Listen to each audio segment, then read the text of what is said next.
हाल ही में Indian space research organisation पूरी दुनिया में चर्चा का विषय बनी हुई है।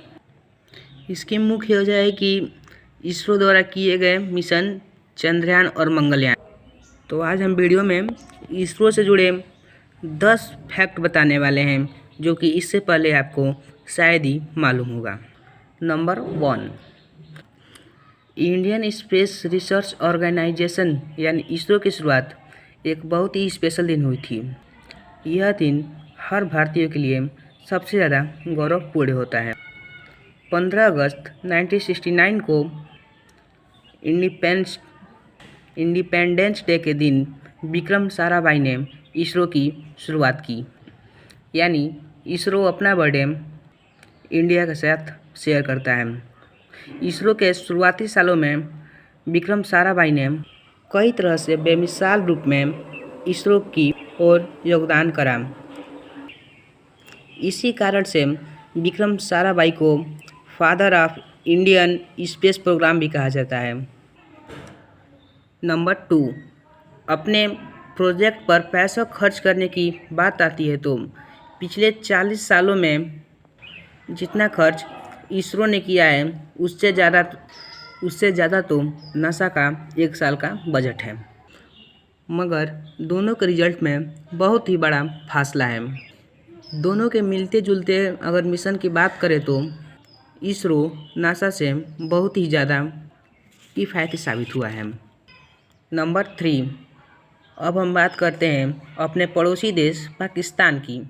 पाकिस्तान की स्पेस एजेंसी का नाम सुपर एको है जिसकी स्थापना इसरो से 8 साल पहले हुई थी। मगर आज की तारीख में अगर दोनों की तुलना करी जाए तो पाकिस्तान स्पेस ऑर्गेनाइजेशन पहले से ज़्यादा कुछ आगे नहीं बढ़ पाया है। जहां एक तरफ भारत ने अपने 77 सैटेलाइट लॉन्च कर चुका है तो दूसरी तरफ पाकिस्तान अभी तक मात्र 2 ही सैटेलाइट लॉन्च कर चुका है, वो भी दूसरे देशों के मदद से। नंबर 4, इसरो के फर्स्ट यूनिवर्स मिशन चंद्रयान 1 में 390 करोड़ रुपए का खर्च हुआ था, जो कि नासा के सिमिलर मिशन के मुकाबले 9 गुना कम है। मतलब साफ है कि इसरो ने अपने मिशन दूसरे स्पेस एजेंसियों के मुकाबले किफ़ायती तौर पे कर दिखाए हैं। नंबर 4, इसरो का बजट भारत के जीडीपी से 1% से भी कम है। इसके बदले में इसरो हमें बहुत ही अच्छा रिजल्ट देता है। आप में से कई लोग सोच रहे होंगे कि इसरो के रिवेन्यू का सोर्स क्या है, तो हम बता दें कि इसरो ने अभी तक 21 देशों के 104 सैटेलाइट लॉन्च किए हैं। इससे हमारे देश को करीब 700 करोड़ रुपए की कमाई हुई है। नंबर 6, इंडिया वर्ल्ड का पहला ऐसा देश बना जिसने मार्स पर जाने के अपने पहले ही प्रयास में सफलता हासिल की, जबकि नासा और यूरोपियन यूनियन भी ऐसा नहीं कर सके हैं अभी तक।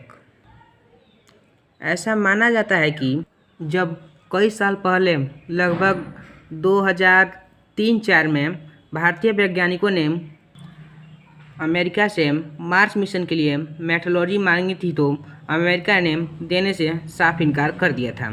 इसके बाद भी इंडियन साइंटिस्ट ने हार नहीं मानी और अपनी खुद की मेट्रोलॉजी बनाई और ऐतिहासिक मार्स मिशन को पूरा कर दिखाया।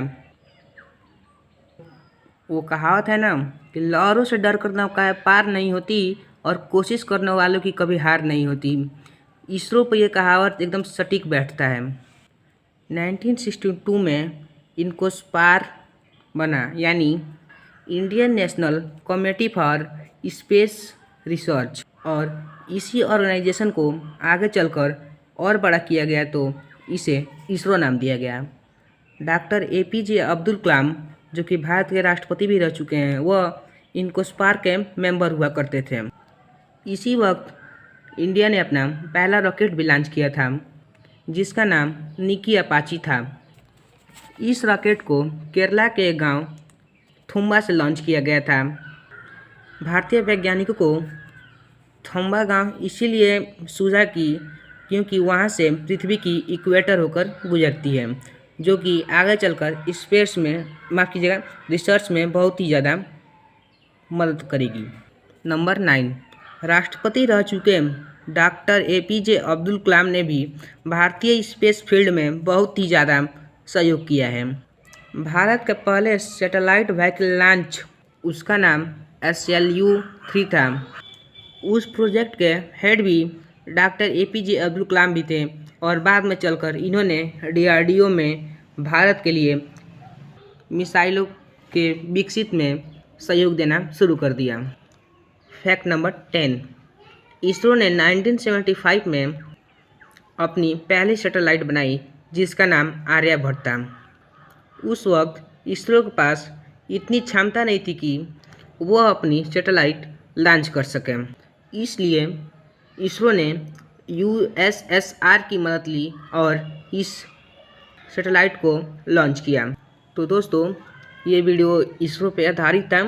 जो इस वीडियो से हमें यह सीख मिलती है कि हमें कभी भी हार नहीं माननी चाहिए। लहरों से डरकर नौकाएं पार नहीं होती और कोशिश करने वालों की कभी हार नहीं होती।